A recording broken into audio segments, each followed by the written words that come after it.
Malinaw, Ma'am Lorena, ito na po ang binabanggit natin. Bagamat hindi nila inaamin, ngunit kumalat po ito, Ma'am Lorraine, mga kababayan, ito pong US-Philippines Reciprocal Trade Agreement, ito na pala. Ito talaga ang layunin nito.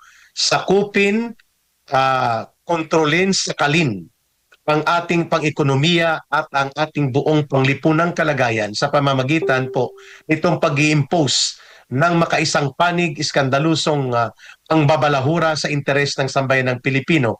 Mantakin mo mga kababayan, binigyan tayo, Ma'am Lorraine, ng diskwentong 1%, pero ang kapalit, hindi tayo pwedeng pumayag na pumasok sa foreign deals on investment and trade na beneficial sa Pilipinas kung hindi payagan ng Amerika dahil ito ay hindi nila sundo at hindi nakalinya sa kanila.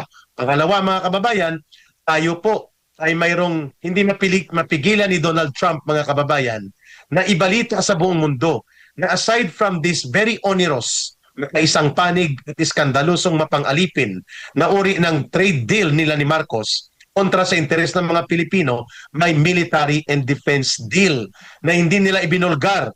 Pero alam na natin kung ano ito. Ma'am Lorraine, ito, pagpapalawak, pagpapalalim ng Visiting Forces Agreement, EDCA, na gagamitin tayo as extension ng forward military base ng Amerika sa kanyang paghahanda ng digmaan niya kontra China at tayo ang isasalang sa kanyon. Yun po ang nakakabahala at napakadelikadong ginawa ni Marcos sa Amerika, Ma'am Lorraine, mga kababayan.